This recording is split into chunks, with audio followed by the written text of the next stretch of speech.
always finds a way to win the game. It seems like they know how to win. Believe it or not, they're actually pretty good at that. For LFM, they're still trying to figure out how to do that. And game number 1, I believe, is 7 kills to 6 in favor of LFM. That game, I believe it was 12-5. So they're winning the battle. As you said, they're winning that. They're just not winning the war at this point. If they can continue to keep that up, they did show signs of progress in that, hey, we're finding out ways to win. It's just discovering them in the moment, I think, is the hard part right now against such an experienced team like Tempo. Well, the next battleground will be Infernal Shrines, which Tempo Storm has been picking a little more often than what we would have expected from them in Phase 1.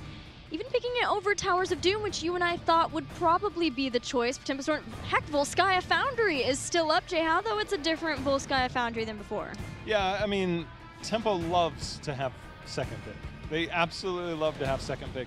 When I brought up the stat in Phase 1, it actually surprised me, the win rate.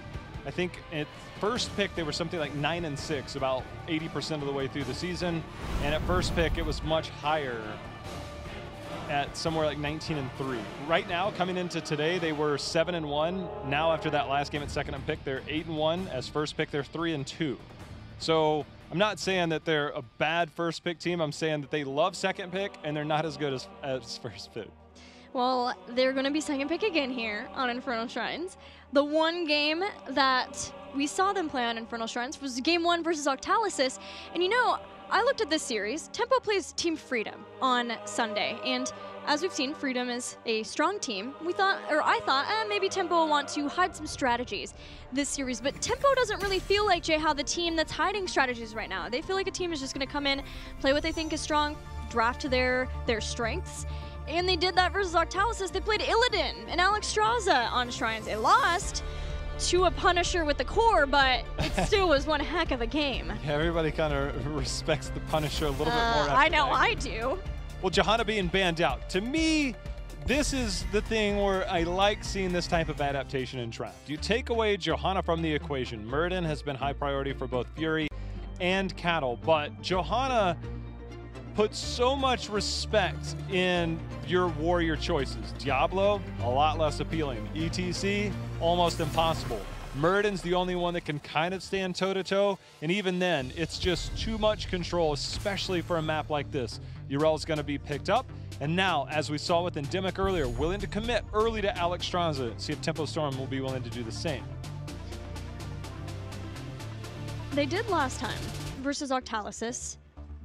They were behind a lot of that game, but then had a great late game team fight, passed a Punisher, seemed like they were going to live. They're not going to get Alex Straza here, but Alex Straza is such a good pairing with Diablo that now seeing the Johanna ban, knowing that LFM are probably going to get a warrior here, they want to go ahead and get Diablo here. If Alex Straza doesn't get taken away, that's going to be a great pairing. And then they'll also get Hanzo. LFM, as you mentioned in our previous game, is that they've played some Gul'dan in the past. They like their mages. Jaina obviously is kind of up there. Gul'dan is more situational, but as we've seen from Gul'dan in this meta, it's been rough goings for Gul'dans, not just for LFM, but for basically every team right now. Gul'dan just doesn't seem to fit in this hyper sustain, which Gul'dan, a lot of sustain damage, not a lot of burst, and I think people are just out healing a lot of what he brings to the table.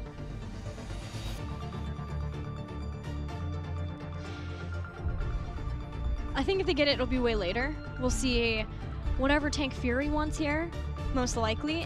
And then the support, oh, they get Phoenix, Alex Straza. So they're going to go back to leaving their tank later to ensure that they get Phoenix. Heads up, considering that Hanzo was already taken by Tempo Storm here. They want to make sure that they get some wave clear, some solid sustained damage, and then they get Alex Straza as a takeaway. Now Garrosh ban from Tempo Storm. What do you make of that one? I'd be cautious of another Sergeant Hammer. I would be very cautious of another Sergeant Hammer. I think that Sonya is a very high priority for Tempo Storm, for Glaurung on this battleground at this given point. But I would caution a Sergeant Hammer in this pickup. Okay. And they will too. They do too.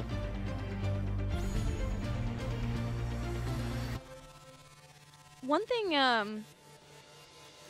I'm already scared for this Alex Straza because of Hanzo, the Dragon's Arrow.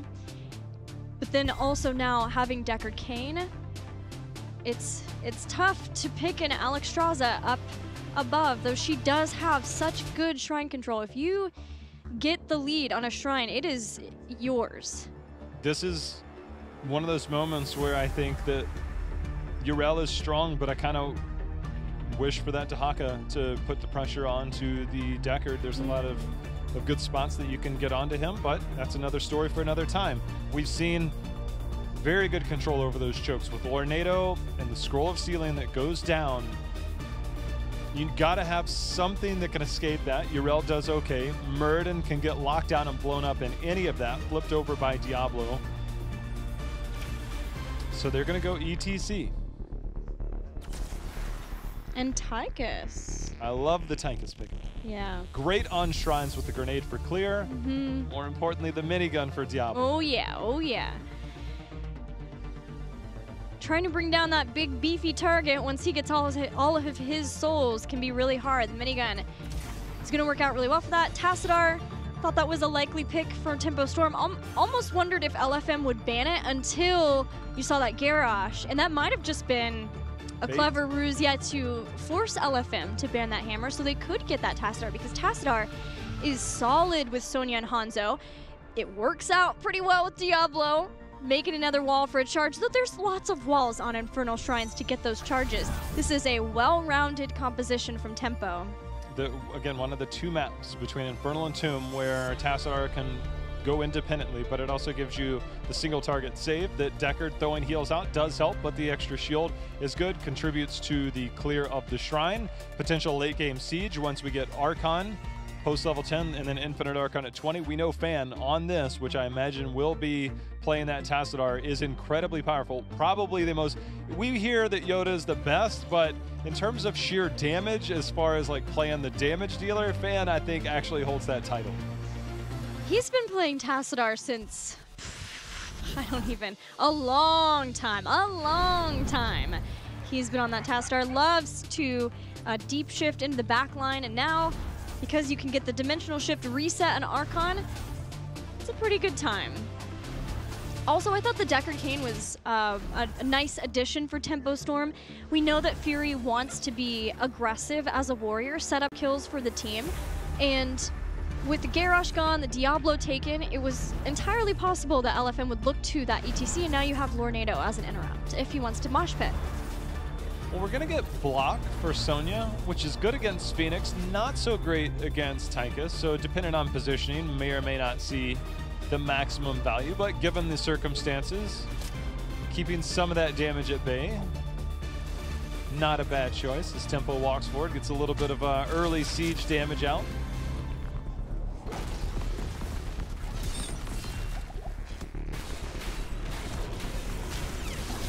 Glaurung on the Sonya too, we didn't get to talk too much about that, but that is excellent for Tempo Storm to put on a shrine.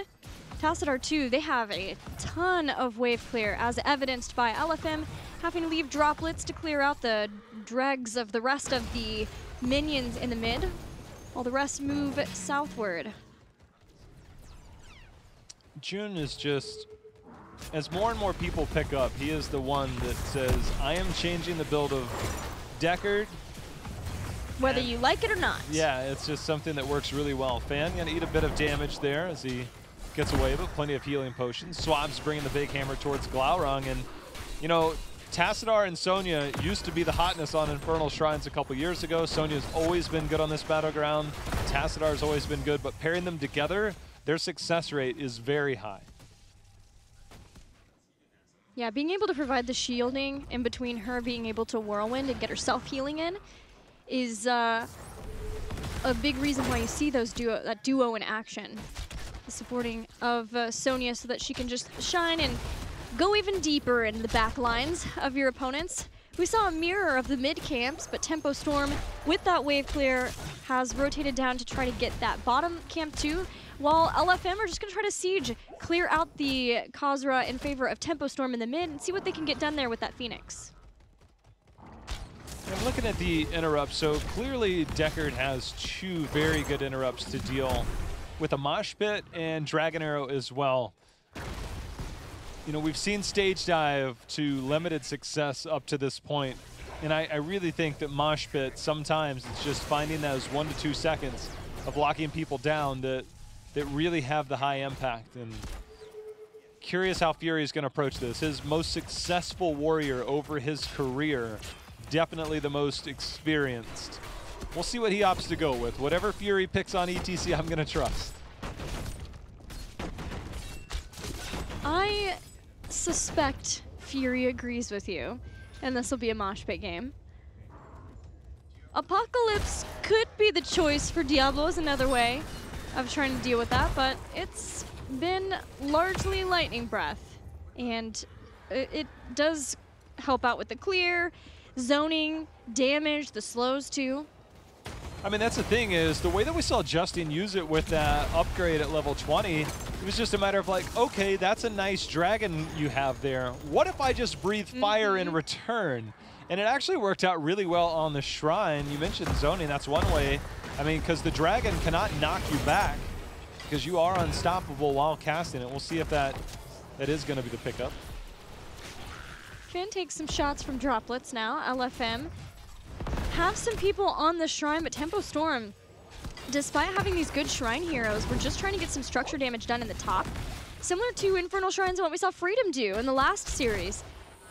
You're going to move Sonya down now to continually harass those from LFM that are on that point. They're just doing what they can to get some structural damage done to keep up and allow them to open up possibly other lanes, other avenues when they start to look at the shrines. They've done a very good job so far at keeping those waves at bay and even getting a little bit of experience of their own. They're at that point where they know they can confirm the last few. Obviously, Fan's done his job trying to keep a lot. And it's not about clearing that you're going to win. It's about denying. Right? That's the reason why Tassidar's there. It's denying the speed at which you can obtain those skeletal defenders. And that's where Tassadar comes in, as he's just going to casually snipe a handful. It was only 13 in the end, but it ended up forcing the response out here from LFM to finally pick up the Punisher. Well, let's see if LFM can equalize this pressure. Fan has the leap, Glaurung here to clear this out quickly. This will be a front wall. Maybe a well if they're feeling confident. I think they're even going to get on that fort. Wow. The problem is fast. Their minion wave that will be coming is quite a ways. It's still all the way back at their fort gate at the moment. So I think it's just way too long. Re-engaging might be an option here, but I think that with the commitment of Tempo Storm to bring everybody down, they got a lot out of it. Had that timing been a little bit more in their favor, that's definitely a fort. Yeah, it's more than I thought they'd be able to get, and they may be able to do more because they go for their camp. They're going for the double camp play in mid. Started on the bottom with ETC, grab that, and they can try to escort that in. Tempo Storm should be aware of that, though. Camp's picked up. This is a moment they can come down. Sonya, they see at the top, and they've already brought, LFM has already brought Yrel down to the mid in case a skirmish does break out. There's going to be a power slide in. Cattle going to go ahead and shove him right back out. Roots come in, but this fort could fall, and that race towards 10 definitely in favor of LFM now. Well done by LFM to claim what they started. Look toward heroic abilities now. Do we have a mosh pit or a stage dive from Fury as he power slides out in the nick of time to avoid that scroll of ceiling? I'm really curious how Tempo Storm is going to address this, because Odin and Dragon Queen alone have such amazing shrine control that the race, and you know, Tassadar, once he finishes his baseline quest but then gets Sonic Echo at 16, will have a pretty decent amount of clear, but the race on the shrine is very much, in my eyes, in favor of LFM. You add the Phoenix in there as well. Yeah, they're looking strong. And if the hope was to try to get ahead for Tempo Storm in the early game with that push, with sacrificing the Punisher, so that later on they had an experience advantage so that LFM couldn't contest those later shrines, that's not going to happen. They're going to have to try to turn the tides in their favor with a fight somewhere before they can start to run the map in their favor and keep LFM from getting to the shrine because of an experience lead. Well, after the furious pace that we saw in our first two games, this has been anything but, as you know, going against an Alex Strauss on that first shrine, as you said, may not net the most results, and it's going to be a losing battle either way, so they completely avoided it. But post level 10, it is a very different story. So we'll see as this game goes forward, because as slow as it's been for now, the pace can shift at any moment. Ramp up. That's for sure. And this might be it. Shrine activating soon. Tempo Storm gets in, puts some structural damage down in this bottom lane. Everyone moving in position to defend. Glaurung has taken quite a lot of damage, and look at Fury. ETC. He's coming in deep. Dragon's Arrow just to stop him. Purification Salvo doesn't quite hit him with the power slide, and that is enough to keep Glaurung alive with the salvo. Had that just been a minuscule difference in positioning, the lockdown. I think Oracle had to have been used to know that ETC was rotating down, because that Dragon Arrow, unless that's just, I have faith that this is going to be the saving moment.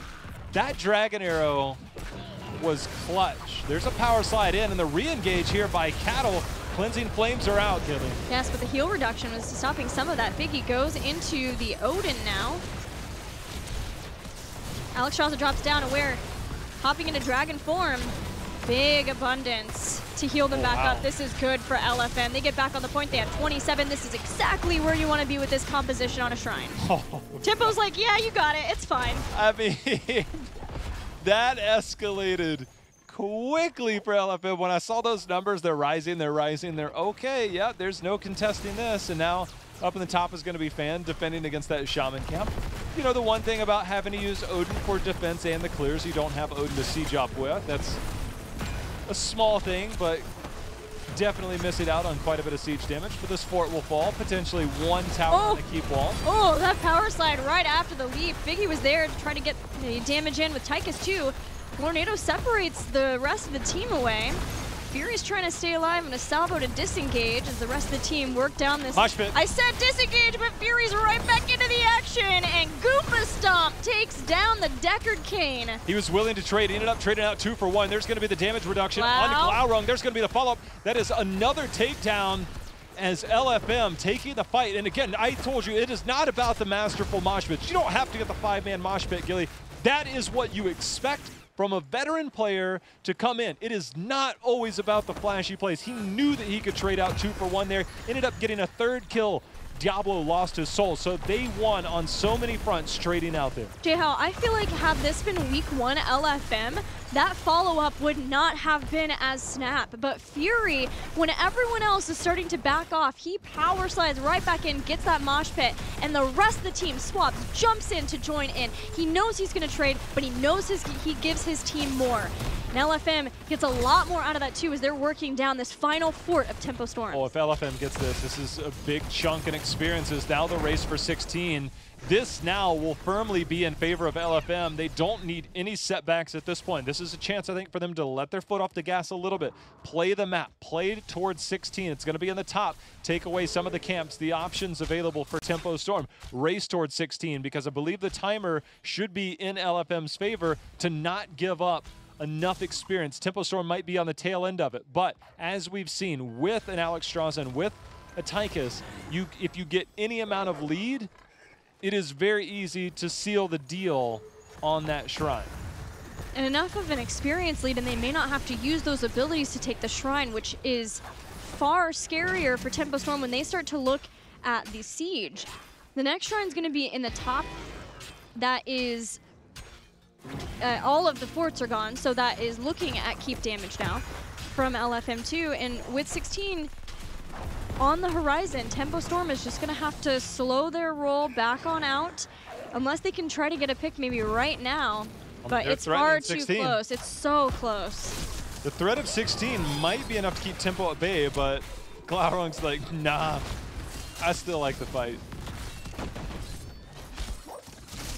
LFM playing the patient call, respecting Tempo Storm. I mean, 2 games now, LFM have had to varying success in early game lead. Battlefield of Eternity didn't last as long, and you might even argue it wasn't a lead. That first Immortal was by a hair in LFM's favor, but otherwise, it's always been a point where Tempo Storm makes a comeback. And if LFM can just find the places to clean that up, they can get a win here, especially with this kind of lead and this kind of comp on Infernal Shrines. Tempo's going to hard push another lane. This right now has to be the moment where LFM pushes. They are doing just that. They're going to push that lane out, get some keep wall damage in. The experience, the comeback experience on those towers is not there. They don't want to stay here too long, and the reason being is that if that fort gets threatened, actually, they're going to go ahead and come back.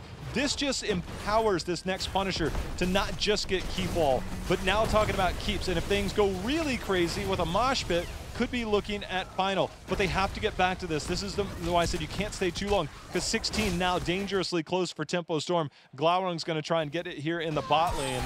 This should be enough of a lead here for LFM. Perfectly played to give themselves another advantage. Yeah, that Shaman camp made that extra scary too. So Tempo Storm all the way back, except keeping Glaurung out because of the damage she can do with that Wrath of the Berserker.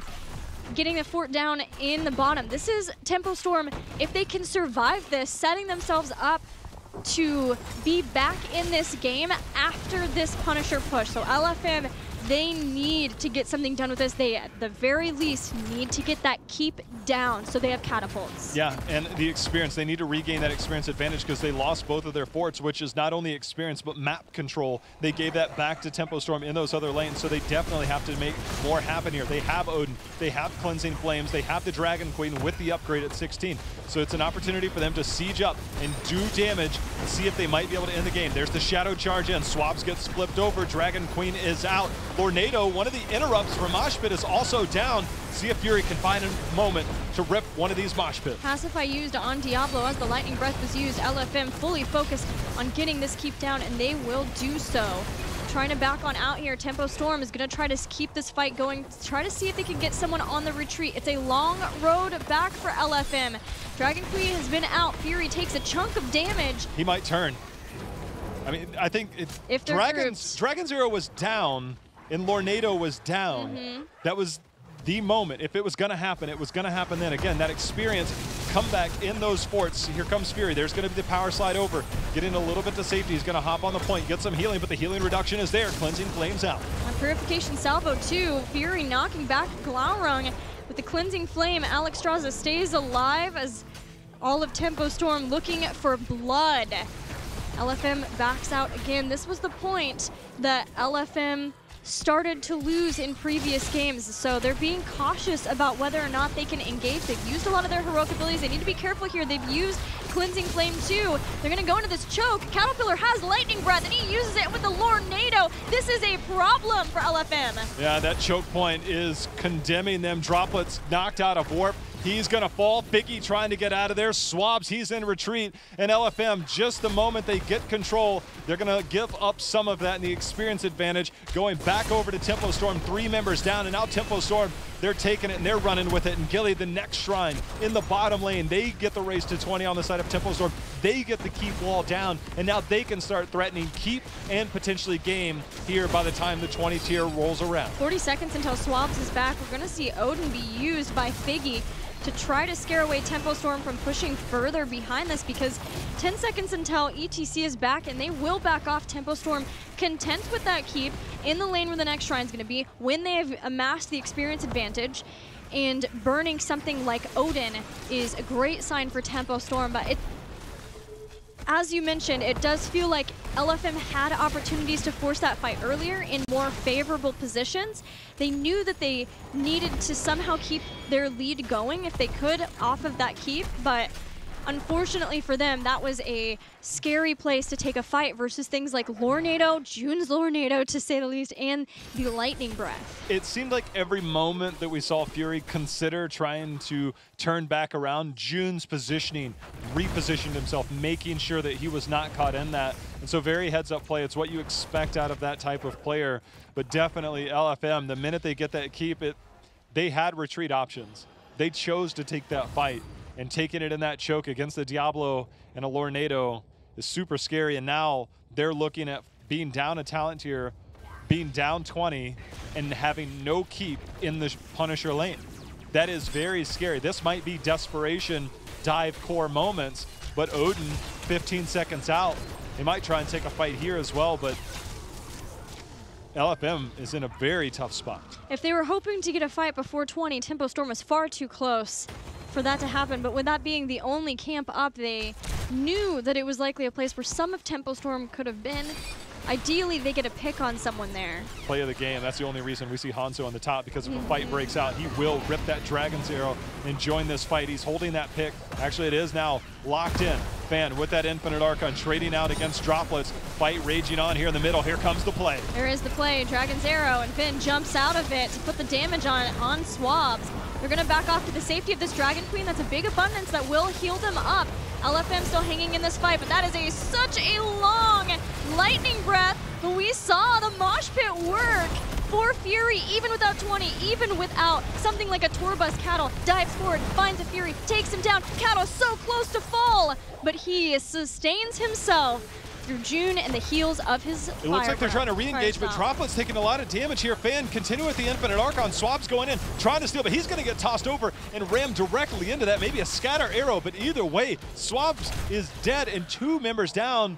Now, your defensive mechanics, ETC and Urel are both down. Urel self-cleanse at 20, not an option here. Droplets gets the warp out. June, see if he can get the lockdown. There's the slow. Here comes the scroll. No warp out. Droplets. He has Unconquered. Oh, he's 20 now. Just got it, Ooh. but that was as close as it gets, but he still needs to heal up. He still can't fight back for a little bit of time. This Punisher has not left yet, and there are 2 ranged assassins and a support left. Droplets gets the pull. Vin follows up with the kill. And as with the other games, Tempo Storm weathers all that LFM brings to the table to come in and win another game. it has not been easy. I mean, it's got to be a bit heartbreaking if you're an LFM fan. But if you're a Tempo fan, are you worried at all that your team is not coming out in the dominant fashion you expect? Is it more LFM or is it more Tempo at this point? Because LFM brought a heck of a fight. I mean... We can ask the player. That's what I want to ask. I'm not sure. The Tychus pickup in that game was great. You know, paired very well. They had a lot of control, but getting a keep and getting a lead is LFM. Again, more experienced teams with more experienced players. Fury very experienced on his own, but that requires a team understanding the mentality of winning, knowing how to win, and they're struggling. I mean, to go up 2 games and 2 and 3, game 2 and 3, get keeps, have the lead, have the map control, and then lose it in a subsequent team fight just moments later is tough. It's devastating. No ifs, ands, or buts about it. Those were 2 devastating losses. But I would posture this. That is some of the best play LFM has put out yet. Yeah. They are improving. And yes, it is rough now. 3 series in a row to go 0-3. But I hope they don't let that get to their mentality. Because especially after their loss versus Endemic, which was rough. That was a rough 0-3 to have 2 games versus Heroes Hearth, and then those games go the way they did for LFM. This team is promising. This team can do it. They have the hopes that they can be a top 4 team.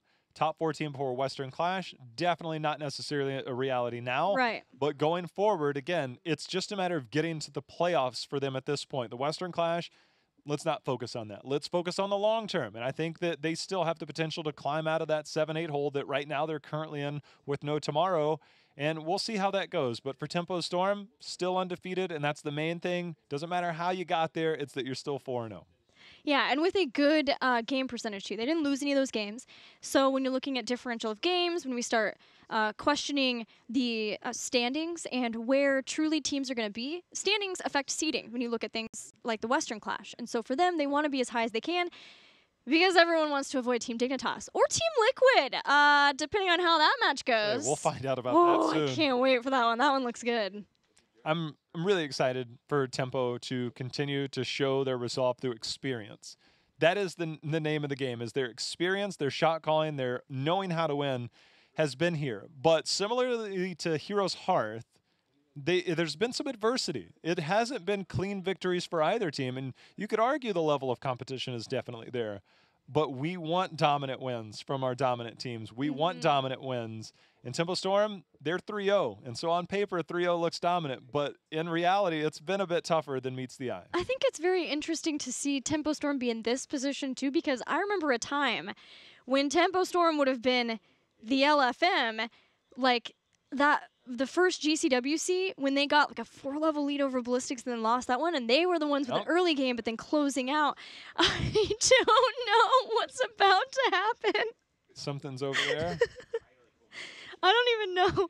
Oh my God. Of course I know. Oh my God. Who is this? Hello? If you know June, I imagine it's... Okay, let's bring them on. Hello, how are you today? Hello. Hello, guys. Doing pretty good. June, what's going on here? Yeah. So yeah, I'm a banana for today. Oh. I'm ashamed that I play kind of bad, so I had to wear this. Oh, okay. Well, I'm sorry that, you feel like you have to do that, but you guys still got the 3-0. It did seem like there were moments that were shaky. Were you guys expecting LFM to bring in such a strong early game? Yeah, LFM is actually a pretty decent team, more than people give them credit to, even though they're all three. They always been team who's good at early game, but kind of lacking late game macro-wise. Yeah. So yeah, also we kind of potatoed, yeah. Yeah, do you guys feel like it's more their early game, or do you feel like it was more like you guys having a tough match here, or do you feel like it's just mainly a mix of both? I think it's honestly mostly on us. Okay. We shouldn't have got picked like we did on early game. And at the same time, I still want to give them credit to punishing us for our mistakes. So yeah, a mixture of both. Well, June, I've been hoping to have you on for an interview because I want to ask you about your Deckard Cain level 1. Because most people take the gem Sapphire for the extra slow, but we see you focusing on the armor reduction, the stacking quest. What is it about this talent that you like so much? So I've been testing that the Deckard level 1 for a while in Scrim now, and I've been liking more and more as I play because on Deckard, I mostly look for those late game power spike with the 16 and the minus armor when you complete the quest is really good for like damage, because right now the meta, like all the front line is really tanky, and having the extra negative armor really helps on team fights. Well, it's worked out for you. Your Deckard Cain has been so much fun. Your Lornado's such great setup. So congratulations, even though it was a tough series on your 3-0. Any questions for June J-How? Banana June? June, you guys are undefeated. There's no doubt about it. You guys are still at the top of North America, but it hasn't looked like the Tempo Storm that we know. Obviously, you're still working in Vin here, as this is going to be his 3rd week with you guys. When do we see the tempo of old? When do we see you start to round form with these dominant wins that we know? Because right now they haven't necessarily been easy. Yeah. I mean, I want to give us a little bit more time until we are able to play like we used to. I mean, I think Vin has a really good potential to be just as good as Sam or even better. So give us like a couple more weeks. All right. Now, there was an announcement. There was an announcement from Tempo Storm today that you guys brought on a coach in Soy, somebody that you're very familiar with, who comes from the Korean region. For those that don't know, obviously a world champion. It's really hard when there's a banana out of the corner of your eye. But you're bringing Soy in, somebody that you as a team know very well. What is his impact so far or in the environment of the team that he can bring to maybe help your team out going forward? Soy, we all know that he's world-class player. He won BlizzCon and Gold League Team International back-to-back. So every little bit of information or knowledge that he has, it helps out for sure. So yeah, I mean, I don't want to give too much of what he does because it's a secret, but yeah, helps a lot. Secret Soy, Secret June with a banana hat. I don't know Tempo's secret, Tempo. So I don't know what to make you guys, but you're still undefeated. So congrats on the win, man. Okay, thank you. Hey, June, before I ask you about your match versus Freedom this Sunday, if you could help settle an argument between Jaehao and me, when you look at Fan and Vin now as your backline, do you think the duo name of Finn or Van is better? Finn? Finn? Or you What like was that? Finn? Yeah? I'm just going to say it was Finn, and we're going to go with that. Tell me about your match versus Team Freedom this weekend. Wait, what? What's what's Finn? Oh, Fan plus Vin on the back line? Oh. Do you like do you like Oh. Finn or do you like Van better? I think I like Finn. Yes! Yeah, Thank Finn's you. good. Thank you. You can take the opinion of a man with a banana on his head all you want. That's Okay, fine. I'll take that and go with it. Tell me about your match versus Freedom this weekend, please. Freedom. I think it's gonna be one of those really hard games. I feel like it's gonna go game 5. Although I hate full set series. I hate those. But like they're really unpredictable on the ban picks and stuff. They're one of those really those kind of team. So, but as long as we keep practicing and getting better, we should be able to win. I hope. I mean, winning is fun, so and losing sucks. We hope we win. Well, good luck to you in that match. Hopefully, you put on a performance worthy of not having to wear the banana. Do you have any shout outs to your fans, to your sponsors, anything like that before we have you go? Yeah, shout out to our sponsor Tempo, and we have right now has a new game called Bazaar, and thanks to Red Bull, Twitch, Nvidia, Overwolf, and thanks to Vin for subbing. I mean, probably permanent. Yeah. Anyway, yeah, thanks Vin for playing. And Twitch chat, you guys. Yeah, thank you. Thank you, June. You are awesome. Congrats again. Thank you. Bye. Bye. Words of wisdom from a man wearing a banana head. Winning is fun. Losing sucks. Yeah, that's. There it is. This sums up. Like, you're laughing an at something, and I'm like, I'm laughing know at the it's right. banana. Yeah, well- He's just delivering all of his shout-outs, thanking sponsors as a banana. Like, that's all I'm laughing I kind of wondered. I couldn't tell if he had his glasses on. I was like, is he even going to be able to read the screen? Like, He's got it. Oh, June, we do love you. Let's see what is in store for tomorrow in HGC Europe and North America. In Europe, what do we have, Jaehao? it's going to be Method versus Monkey Menagerie, who always brings on a show. You can expect a lot of very fun compositions from them. And then Fnatic and Leftovers, those records, identical there. Not where I think Fnatic expected to be. So Fnatic obviously trying to get back in the win column, while Leftovers trying to put themselves at even. Then North America, Team Octalysis and Simplicity are going to face off. Also have the same record as those two teams, and though it's not where Octalysis would like to be, those 2 losses were Tempo Storm and Heroes Hearth last weekend, so we'll see if they can bounce back for this important weekend for them. And then Heroes Hearth Esports going up against No Tomorrow. It's going to be a tough one for No Tomorrow, Jaehao. Yeah, I mean, No Tomorrow has actually gotten out to strong starts in all of game number 1s in each one of their series, including picking up one of those wins, but they've been competitive in game number 1. It's everything after game number 1 where things tend to be a little bit of a trouble, and doing that against a team like Heroes Hearth could mean a very tough day. So if they're able to right the ship in game number 1 in some of those, maybe they can get some momentum, but Heroes Hearth definitely the favorite there. Well, more good games to come tomorrow. Thanks for hanging out with us today here.